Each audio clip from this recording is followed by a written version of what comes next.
Oktober tahun 1897, Komite Belanda pernah melakukan penelitian di Argopuro.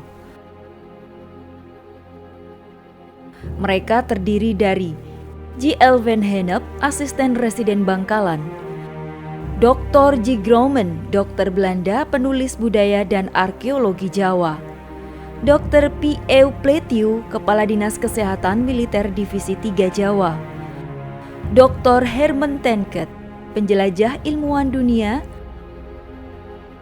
I.H. Venues, apoteker militer kelas 1, I. De Bruyn, notaris dari Surabaya, Dr. Baumgarten, serta asisten Wedono Taman Kursi.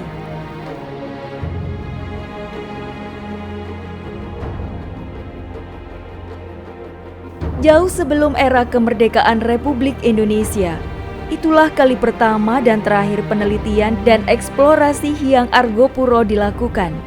Dan saat ini, setelah hampir 1 abad lebih berlalu, di bulan yang sama Oktober 2023, terbentuklah kesepakatan atas kesadaran dari berbagai pihak untuk melakukan eksplorasi atau riset kembali dataran tinggi Hyang yang bertajuk Ekspedisi Historikal Hyang Argopuro 2023.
Saya Raka Rizal Amin, saya dari Bumi Heritage. Bumi Heritage sendiri adalah museum digital yang membahas tentang sejarah dan isu sosial era kolonial di Argopuro. Awalnya Bumi Heritage ini berdiri karena rasa penasaran. Terdapat banyak bangunan-bangunan bekas kolonial di Desa Bermi, Kabupaten Probolinggo. Tapi tidak ada yang tahu bangunan itu apa dan sejarahnya bagaimana.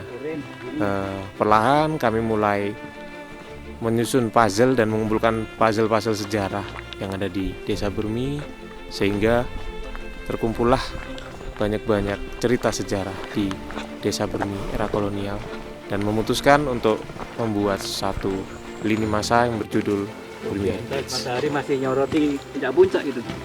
Ya, tapi bawa cabut ya. Rute pemberangkatan diawali dari Desa Bermi ke Argopuro melalui Taman Hidup.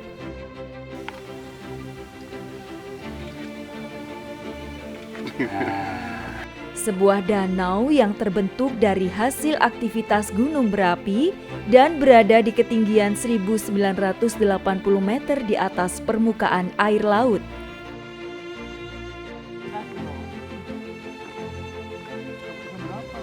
Dan kali ini Bermi Heritage didukung oleh Dinas Pendidikan dan Kebudayaan Kabupaten Probolinggo untuk melakukan suatu ekspedisi sejarah yang berjudul Ekspedisi Historikal Hyang Argopuro. Ekspedisi ini bertujuan untuk meluruskan kembali benang yang sempat terputus tentang sejarah di Pegunungan Argopuro. Banyak kita ketahui bahwa sejarah di Pegunungan Argopuro ini cukup rancu dan banyak dibumbui oleh cerita-cerita horor masyarakat setempat atau mitos-mitos masyarakat setempat yang membuat identitas pegunungan Hyang Argopuro ini sudah mulai dilupakan.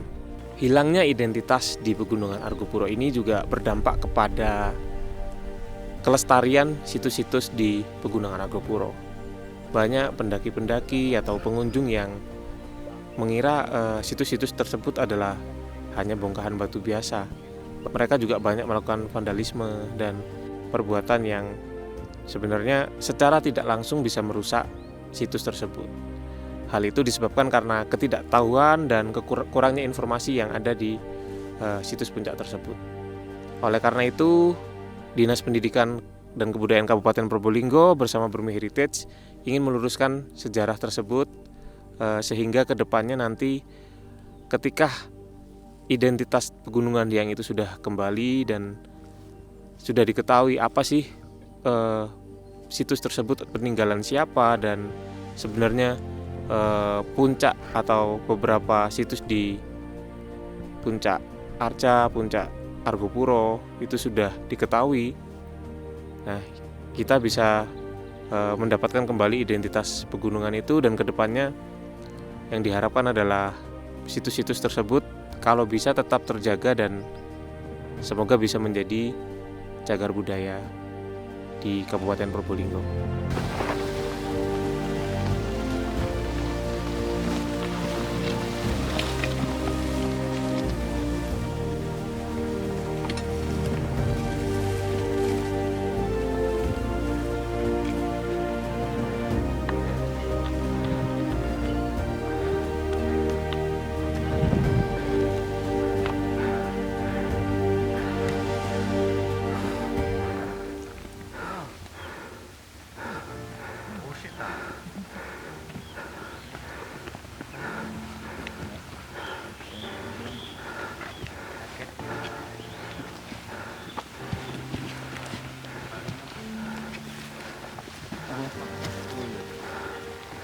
Setelah berjalan kurang lebih 6 jam ke Cemara 5, melewati hutan batur atau yang lebih dikenal dengan alas lumut, sampailah juga tim di Sabana Lonceng tempat semua tim membuka tenda dan bermalam.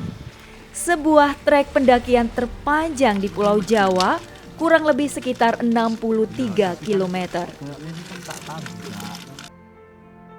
Eksplorasi puncak Rengganis di hari ketiga mulai pada dini hari. Dengan tim kecil memulai survei di sektor 4 di sebuah lokasi yang telah ditentukan. Menjelang siang, seluruh tim bergerak mengeksplor tempat peribadatan peninggalan budaya megalitik yang terletak di ketinggian 3000 mPDPL. Sebuah tempat tertinggi di Pulau Jawa untuk pemujaan pada gunung berapi dan yang terpelihara hingga saat ini. Berada di antara kawah dan solvatara yang berasap, tersusun jejak 3 teras, mirip altar dengan bebatuan yang tersusun rapi dan sebagian tidak beraturan. Dan semua telah runtuh, tapi struktur dasar bangunan tersebut masih bisa dilihat. Peninggalan megalitik peradaban prasejarah masyarakat Jawa kuno ini dulunya diyakini adalah sebagai pemujaan pada roh leluhur yang berlokasi di puncak Rengganis.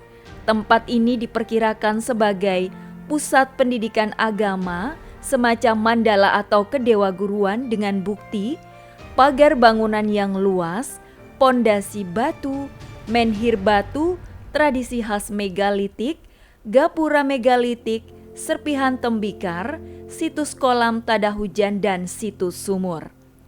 Menurut kepercayaan masyarakat lokal, tempat ini dipercaya sebagai makam dari kerajaan Dewi Rengganis. Tapi hal itu terbantahkan dengan keterangan dari Profesor Ismail Lutfi. Dari reruntuhan puncak Rengganis di sektor 4 ini menurut Pak Ismail Lutfi ini merupakan peninggalan apa? Ya, kalau kita mau menguraikan tinggalan yang ada di Rengganis ini, melihat strukturnya dengan kelengkapan yang ada, baik itu berupa pintu masuk berbentuk gapura, kemudian susunan seperti teras berunda, kemudian ada objek pemujaannya, maka tidak lain buat tempat ini adalah sebagai tempat pemujaan. pemujaan ini tentunya dahulu difungsikan oleh masyarakat pendukungnya. Kita ya perlu mencari tahu lebih lanjut pemujaan ini ditujukan kepada siapa dan masyarakat yang melakukan pemujaan di sini itu dari kelompok yang mana. Kita butuh kajian-kajian lebih lanjut untuk mengetahui latar belakang keagamaan dari tempat ini.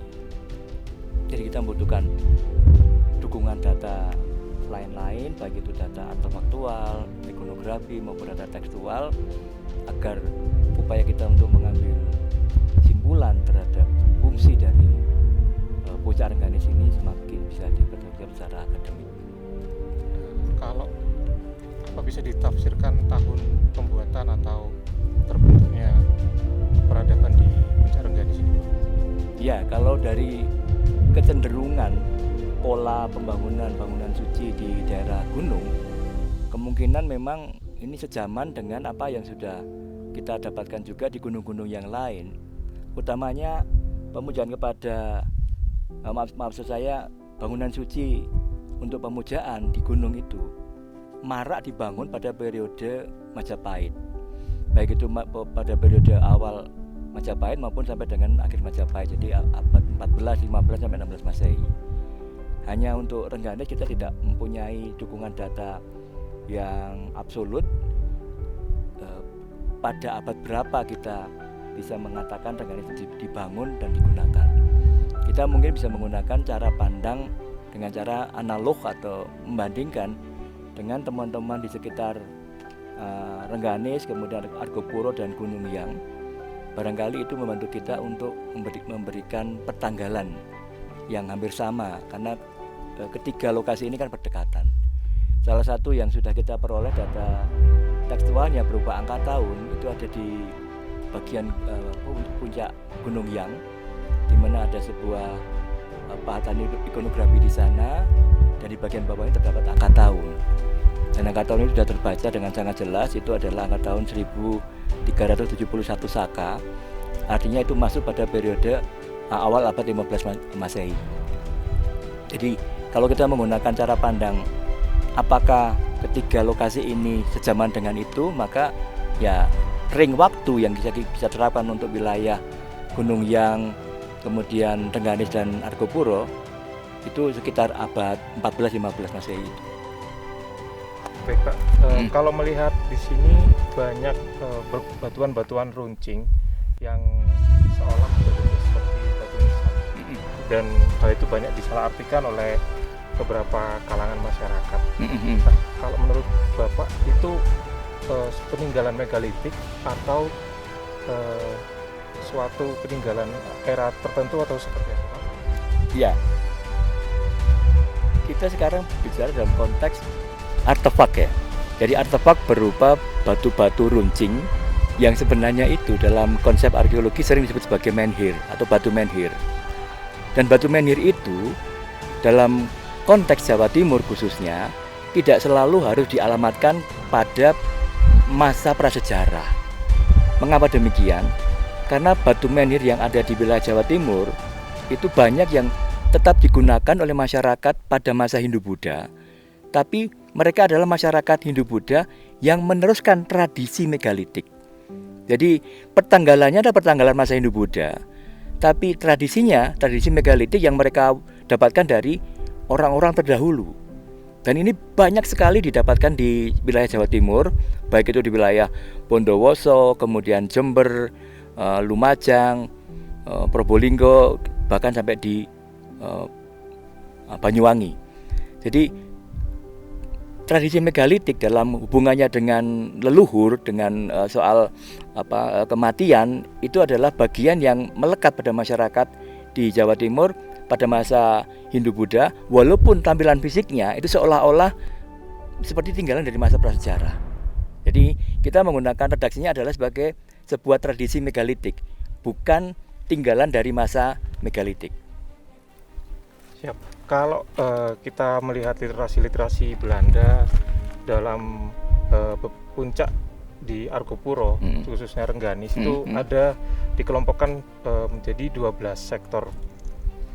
Kalau menurut Bapak, apakah itu berhubungan, Pak? Maksudnya berhubungan di mana?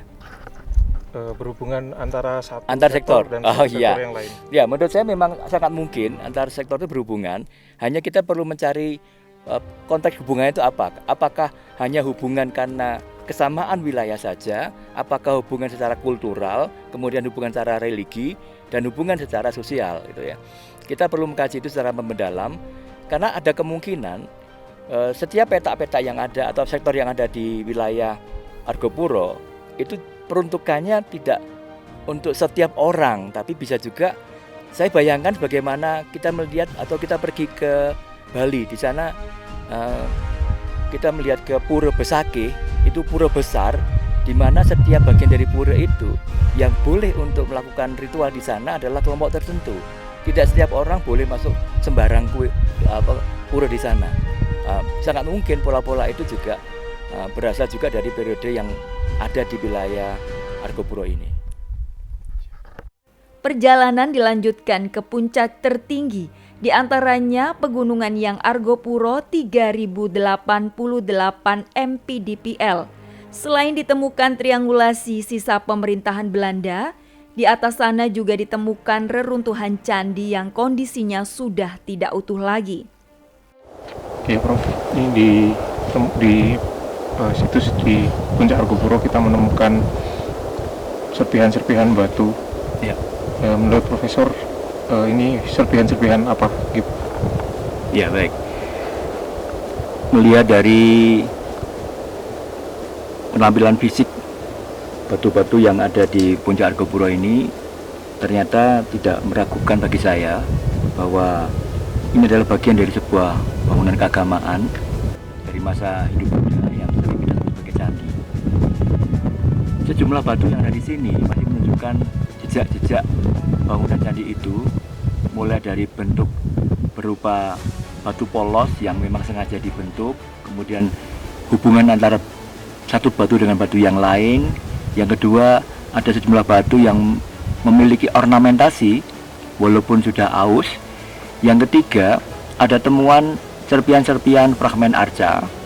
Dan juga yang saya pegang ini adalah salah satu bagian dari struktur bangunan candi yang ini mestinya dia menjorok kemari, kemudian ada bagian yang patah di sini, dan ini adalah sebuah bentukan dari candi, di mana umumnya bagian candi tertentu itu memiliki bagian yang seperti ini yang sering disebut sebagai sisi genta atau anda.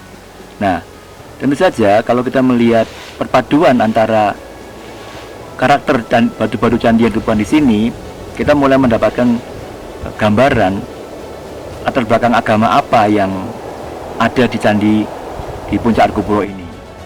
Dari serpian arca yang kita peroleh, kemudian adanya sisa-sisa batu di sini, ada kemungkinan, ini masih dugaan sementara, ada kemungkinan candi di puncak Argopuro ini berlatar belakang agama Hindu. Namun kita akan lakukan kajian lebih lanjut untuk memastikan apakah benar bahwa candi di atas puncak Argopuro ini berlatar Hindu atau mungkin yang lain.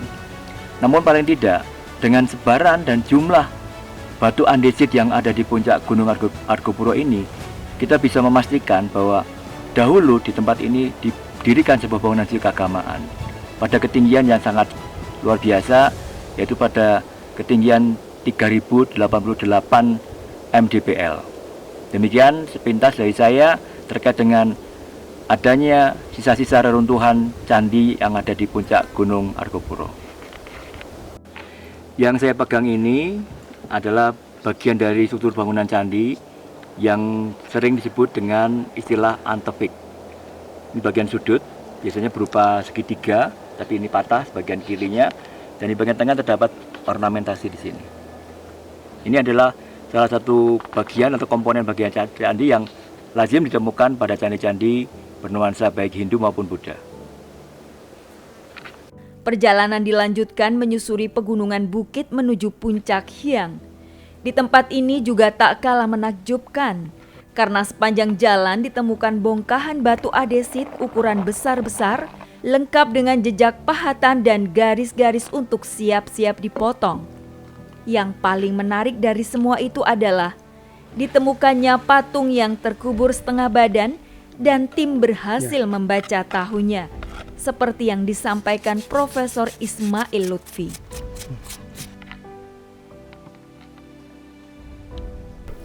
Sekarang kita berada di puncak Gunung Yang dengan ketinggian 3050 meter di atas permukaan air laut.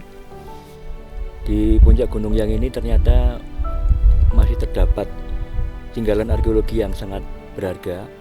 Di samping ada sebuah gerbang untuk naik ke tempat-tempat selanjutnya, tapi juga ditemukan ada sebuah fragmen arca, walaupun sudah kehilangan bagian kepala dan bagian dadanya, namun masih bisa diidentifikasi bahwa arca itu adalah bagian dari sebuah arca Dwarapala. Biasanya Dwarapala itu pada bangunan suci masa Hindu-Buddha dibuat sepasang, berada di kanan dan kiri. Namun rupanya pada puncak Gunung Yang ini, satu Dwarapala yang lain sudah tidak ada lagi. Namun kita beruntung, Dwarapala yang masih tersisa ini juga pada bagian kiri, pada bagian kiri itu terdapat pahatan kronogram yang setelah kami lakukan upaya untuk membersihkan bagian itu, terbaca satu deret kata, yaitu Isyaka 1377 Tarikh Saka. Jadi kalau dimasaikan akan ketemu angka tahun 1455 Masehi. Jadi bangunan yang berada di puncak Gunung Yang ini berasal dari abad ke-15 Masehi. Ini data yang sangat penting untuk membuat narasi sejarah kebudayaan dan sejarah religi terkait dengan kawasan Gunung Yang dan sekitarnya.